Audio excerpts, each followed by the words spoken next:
Assalamualaikum warahmatullahi wabarakatuh. Perkenalkan, saya Jaya Aryadi dari Fakultas Ilmu Keolahragaan, jurusan Pendidikan Jasmani, Kesehatan dan Rekreasi, khususnya NIM 6101 419140. Kali ini saya akan membahas materi mengenai analisis merokok dan solusinya. Sebelum kita lanjut ke materi, saya akan memaparkan kajian materi yang akan saya bahas kali ini. Yang pertama itu ada pengertian merokok, yang kedua kandungan dalam rokok, yang ketiga faktor penyebab kebiasaan merokok, yang keempat bahaya kesehatan bagi perokok aktif maupun pasif, lalu ada aturan bagi perokok, dan yang terakhir ada bagaimana langkah-langkah berhenti kebiasaan merokok. Apa itu rokok dan rokok elektrik? Sebelumnya mohon maaf, sebetulnya jenis rokok itu ada banyak, seperti sigaret, cerutu, dan lain-lain. Namun karena di Indonesia ini hanya ada dua jenis rokok saja yang paling diminati, yaitu rokok filter atau kretek dan rokok elektrik atau biasa disebut vape. Nah, yang pertama itu ada rokok atau sigaret atau rokok filter atau rokok kretek. Merupakan silinder dari kertas yang berukuran panjang 70 hingga 120 mm, bervariasi tergantung negaranya sendiri, dengan diameter sekitar 10 mm, yang berisi daun-daun tembakau kering yang dicacah-cacah. Rokok dibakar pada salah satu ujungnya dan dibiarkan membara agar asapnya dapat dihirup lewat mulut pada ujung yang lainnya. Ini dilansir dari Wikipedia. Sedangkan rokok elektrik yaitu suatu alat yang berfungsi seperti rokok, namun tidak menggunakan atau membakar daun tembakau, melainkan mengubah cairan menjadi uap yang dihisap oleh perokok ke dalam paru-parunya. Rokok elektrik umumnya mengandung nikotin, zat kimia lain, serta perasa atau flavor, dan bersifat toksik atau racun. Bahasan yang kedua yaitu kandungan satu batang rokok. Di dalam satu batang rokok terkandung lebih dari 4.000 jenis senyawa kimia, 400 zat berbahaya, dan 43 penyebab kanker atau karsinogenik. Berikut pemaparan 3 zat berbahaya di dalam rokok. Yang pertama yaitu ada karbon dioksida atau CO. Salah satu gas yang beracun, menurunkan kadar oksigen dalam darah sehingga dapat menurunkan konsentrasi dan timbulnya penyakit berbahaya. Sehingga banyak ditemukan perokok-perokok itu kadar konsentrasinya itu turun atau tidak maksimal ya. Lalu ada tar, merupakan zat berbahaya, penyebab kanker atau karsinogenik, dan berbagai penyakit lainnya. Nah, di dalam rokok ini sendiri yang paling berbahaya itu zat yang bernama tar, karena di sini dapat menyebabkan kanker serta berbagai banyak penyakit. Yang ketiga ada nikotin, yaitu zat berbahaya penyebab kecanduan. Maka dari itu banyak perokok yang ingin merokok lagi karena kecanduan. Di sini penyebabnya yaitu ada zat yang bernama nikotin. Sumber ini dilansir dari Kemenkes. Di sini saya paparkan pamflet daripada kandungan dalam sebatang rokok. Ada aseton atau penghapus cat, navitamin, zat karsinogenik, metanol, pairin, dan kadmin, dan bisa dibaca sendiri seperti benzoprin, toluidin, uretan. Lalu ada bahaya rokok elektrik. Rokok elektrik sebetulnya bahayanya sama seperti rokok lainnya. Namun di dalam rokok elektrik ini ada zat yang bernama propilen glikol, yaitu mengiritasi paru-paru dan mata, gangguan saluran pernafasan seperti asma, sesak nafas, dan obstruktif paru. Lalu ada nikotin, yaitu efek candu, memicu depresi, kepala pusing, tubuh gemetar, nafas terengah-engah, kerusakan paru-paru permanen, kanker paru-paru, dan penyebab penyempitan pembuluh darah hingga kematian. Nikotin dari rokok elektrik sendiri paling bahayanya yaitu menyebabkan kecanduan. Lalu ada perisadiacetil, menyebabkan penyakit paru obstruktif kronis. Di dalam rokok elektrik juga terkandung zat karsinogenik seperti TSNA, DEG, otoludin, nafitalamin, formaldehid, aerolein, seperti rokok filter pada umumnya. Lalu faktor penyebab kebiasaan merokok. Yang pertama yaitu ada kepuasan psikologis. Dilatar belakangi dari rasa ingin tahu, mencari jati diri dalam remaja sehingga mempengaruhi psikologisnya sehingga tertarik untuk merokok. Di sini bisa saya jelaskan lebih rinci bahwa anak yang menginjak dewasa atau remaja itu rasa ingin tahunya dalam dunia rokok itu cukup tinggi, sehingga mau tidak mau mereka akan mencobanya. Lalu yang kedua ada sikap permisif orang tua. Kebiasaan orang tua yang merokok berpengaruh besar pada anaknya, walaupun orang tua sebenarnya tidak menginginkan anaknya merokok. Ditambah lagi ada faktor teman sebaya, sehingga menjadi penguat kebiasaan dari merokok. Orang tua yang merokok akan menyebabkan anaknya ingin tahu dan ingin merokok pada usia remaja nantinya. Yang ketiga yaitu ada faktor teman sebaya. Lingkungan pergaulan merupakan faktor terbesar dari merokok itu sendiri, karena teman yang merokok selalu mempengaruhi teman lainnya untuk merokok, sehingga mau tidak mau rasa solidaritas untuk saling merokok pun muncul. Faktor ketiga ini faktor yang paling berbahaya menurut saya, karena jika saya analogikan, jika kita bermain bersama teman dan teman kita merokok, teman akan selalu mempengaruhi kita untuk ikut-ikutan merokok, sehingga mau tidak mau kita harus membentengi diri agar kita tidak terjerumus untuk melakukan merokok itu sendiri, karena merokok itu adalah sesuatu yang banyak mudaratnya, banyak hal negatifnya dan menimbulkan berbagai penyakit. Lalu ada bahasan yang ketiga yaitu bahaya kesehatan rokok. Yang pertama ada penyakit jantung.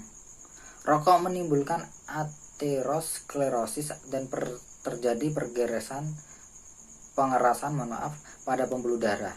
Kondisi ini merupakan penumpukan zat lemak di arteri dan plak memblok aliran darah dan membuat penyempitan pembuluh darah. Hal ini menyebabkan penyakit jantung. Jika satu arteri atau lebih menjadi benar-benar terblokir, benar-benar tidak berfungsi, serangan jantung bisa terjadi kapan saja. Semakin banyak rokok yang dihisap, semakin lama seseorang merokok, semakin besar kesempatan mengembangkan penyakit jantung atau menderita serangan jantung atau stroke. Jadi, orang yang merokok itu resiko terkena penyakit serangan jantung atau stroke itu lebih tinggi daripada orang yang tidak merokok. Yang kedua yaitu ada penyakit paru. Resiko terkena pneumonia, emfisema, dan bronkitis kronis meningkat kepada perokok. Penyakit ini sering disebut dengan penyakit paru obstruktif kronik atau PPOK. Penyakit paru-paru ini dapat berlangsung dan bertambah buruk dari waktu ke waktu sampai orang tersebut akhirnya meninggal. Karena kondisi tersebut biasanya dialami oleh orang-orang yang berumur 40 tahunan. Lalu yang ketiga ada diabetes. Diabetes merupakan salah satu penyakit yang ditimbulkan oleh merokok. Karena menurut Cleveland Clinic, rokok juga bisa naik menyebabkan komplikasi dari diabetes itu sendiri, seperti penyakit mata, penyakit jantung, stroke, penyakit pembuluh darah, penyakit ginjal, dan masalah kaki. Lalu ada impotensi. Rokok merupakan faktor resiko utama untuk penyakit pembuluh darah perifer yang mempersempit pembuluh darah yang membawa darah ke seluruh bagian tubuh. Pembuluh darah ke penis kemungkinan juga akan terpengaruh karena merupakan pembuluh darah yang kecil dan dapat mengakibatkan disfungsi ereksi atau impoten. Sehingga bisa saya analogikan jika orang yang merokok itu akan terjadi impoten di dalam penisnya dan mengalami penyempitan pembuluh darah di dalam penis, sehingga penis tidak berfungsi secara maksimal atau disfungsi ereksi atau impoten itu sendiri. Yang kelima ada menimbulkan kebutaan. Seorang perokok menimbulkan meningkatnya resiko degenerasi makula, yaitu penyebab kebutaan yang dialami oleh orang tua.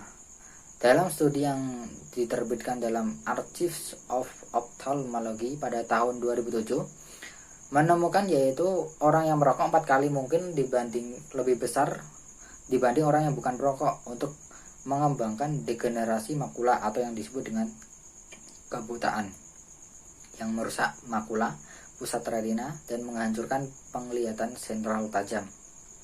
Lalu ada penyakit mulut.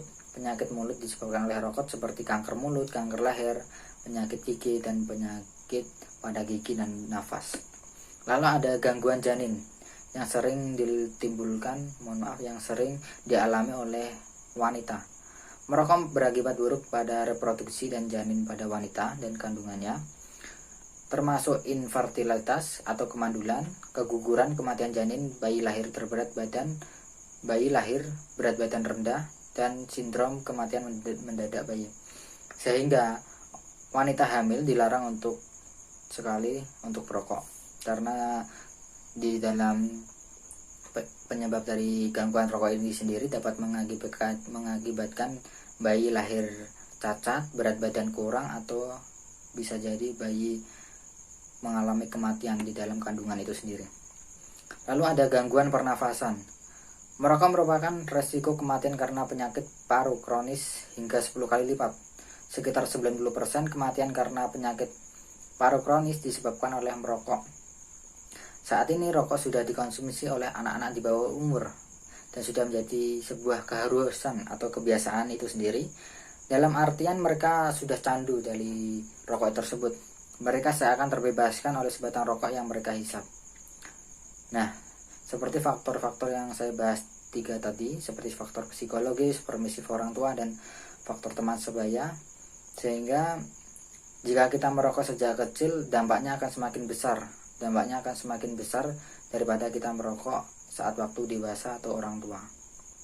Selanjutnya, selain itu, menurut Rowan yang dikutip Suparyanto tahun 2012, efek dari rokok atau tembakau memberikan stimulus depresi ringan, gangguan daya tangkap, alam perasaan, alam pikiran, tingkah laku, dan fungsi psikomotor.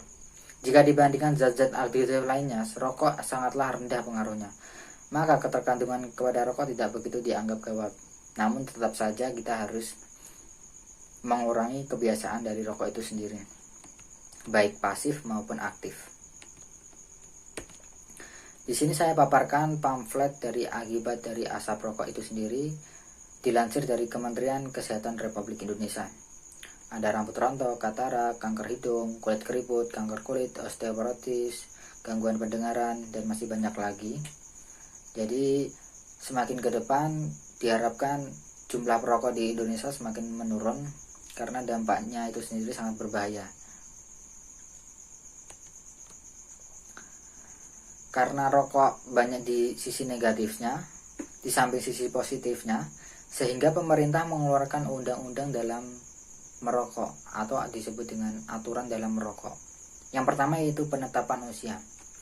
Penetapan umur anak di tiap-tiap negara dan bidang kegiatan berbeda-beda.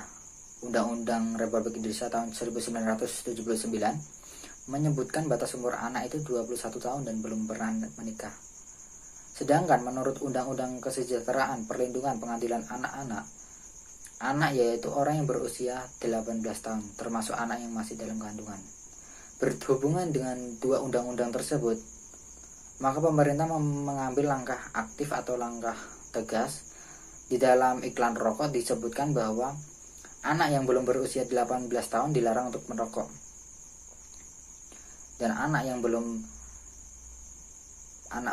dan wanita hamil juga dilarang untuk merokok, karena bahayanya jika dilanggar akan sangat fatal sekali. Yang kedua yaitu bahaya merokok di rumah.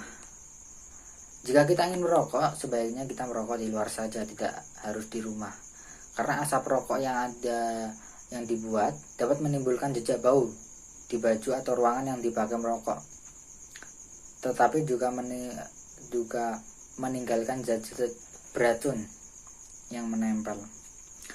Sejumlah peneliti dari Lawrence Berkeley National Laboratory California, USA, menemukan zat penyebab kanker yang disebut Tobacco Specific Nitrosamines atau TSNAS, yaitu racun yang dapat menempel di berbagai jenis permukaan dan akhirnya menjadi debu dan dengan mudah disentuh oleh jari. Permukaan yang ditempeli zat-zat beracun itu tentunya berbahaya jika disentuh oleh jari jemari balita atau bayi, ataupun anak-anak ataupun orang yang tinggal di rumah itu sendiri. Membersihkannya berbagai permukaan yang terkena rokok itu bisa disarankan menggunakan sabun, namun tidak bisa langsung hilang. Itu masih memerlukan beberapa waktu agar bisa hilang total. TSNAS atau Tobacco Specific Nitrosamines berpotensi menjadi zat karsinogenik yang muncul dari rokok yang belum dibakar atau asap rokok. Itu kata ahli kimia Hugo Destais yang terlibat dalam penelitian ini. Rokok yang dibakar akan melepaskan nikotin. Sebagai analoginya saya akan menganalogikan rokok yang dibakar akan melepaskan nikotin dalam bentuk uap air yang dengan mudah diserap oleh permukaan ruangan seperti lantai, dinding, sofa, karpet, dan benda furniture lainnya. Nikotin bisa bertahan dalam permukaan benda selama berhari-hari bahkan sampai berbulan.